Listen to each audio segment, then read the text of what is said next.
Hi, Rudy Maxa here, travel journalist, and we've got some good news today. Got some good news for you. Europe is starting to open in a serious way. You can visit again. I'm going to run down about 4 or 5 countries here for you and tell you what the latest is. Now, I want you to keep in mind that I'm coming to you at the 21st of May, 2021. And these rules change as the numbers of COVID in certain countries change and as people get vaccines or don't get vaccines. So keep in mind, this is current as of the 21st of May, 2021. So if you're watching this a little later on Facebook or on YouTube, keep that in mind. So let me go down some countries. First of all, Italy, always popular, Italy. They ask for both a test and a 10-day quarantine, though there are now special COVID-tested flights from New York and Atlanta to Milan and Rome. That requires a test before and after the flight and a submission of an EU digital passenger locator form. Only those flights will allow you to go in without a 10-day quarantine right now. I expect that'll change soon. Venice and Naples special COVID-free flights are expected soon as well. On June 7th, the curfew for cities in Italy, most cities, goes back from midnight. Is pushed back from midnight from 11 p.m. Masks are still mandatory indoors and outdoors. Indoor restaurant service is set to begin June 1st. Museums and theaters will open with limited capacity. That's the word from Italy. France, along with London, Paris and London are the two most visited European cities by Americans. France opens June 9th for Americans who can show a health pass. Now, the government hasn't exactly said what a health pass is. I'm guessing that's proof of a vaccination. They're going to announce that probably sometime this coming week. That June 9th is the same day that their 9 p.m. curfew will be moved back till 11 p.m. And this is really good because remember, the United States requires, if you've been overseas, that you have a PCR test, a COVID test that proves negative no more than 72 hours before you return to the United States. France is offering those for free. So when you're in France, you're going to have no trouble and pay nothing to get a free COVID test. That's significant because when I tell you about England, it costs you a couple $100. Major museums such as the Louvre and the Musée d'Orsay are open, as is Versailles. Disneyland Paris reopens June 17th. And you can still expect mask requirements and limited capacity at some restaurants, at some museums. Croatia. Now, Croatia's been pretty easy to get into until recently when they had a spike in COVID. Well, that spike is now going downward. All they ask is either a COVID test, again, 72 hours before you arrive in the country, proof negative, obviously, proof of vaccination, or a certificate of recovery from COVID. You also have to show evidence that you have paid ahead in time for accommodations in Croatia. So don't land looking for a hotel because they want to know what hotel you're staying at and they want proof of that. You can also fill out something called Entry Croatia form online before you fly that will speed you through immigration. Now, there are no nonstop flights right now to Dubrovnik, but they're expected to begin in July from JFK and Newark. So if you can get to New York, you can get to Croatia. There is indoor dining at hotels only as of today. But there's plenty of outdoor dining in all the cities all the cities in Croatia.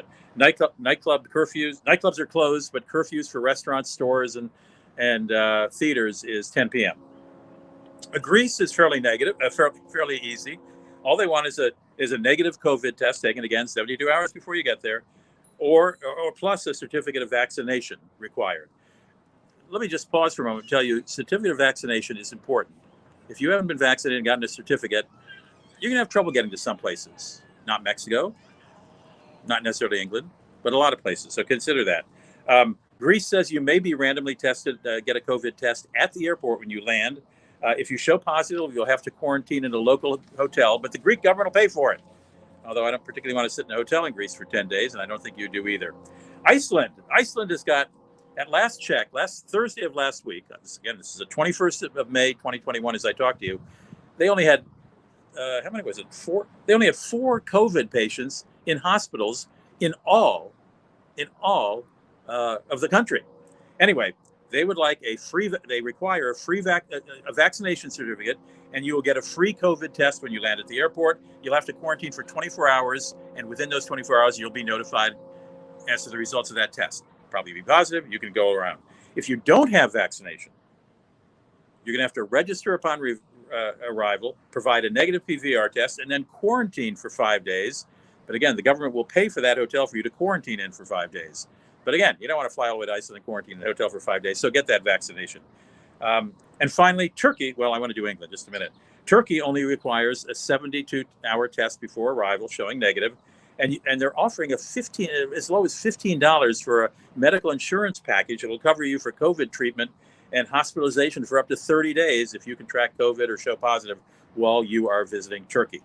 I want to say a word about England because it is still the most complicated country. I hope it's going to get easier for England, but as some of you who received my newsletter or have seen a previous webcast, let me see how brief I can be about England. You want to go to London? Okay.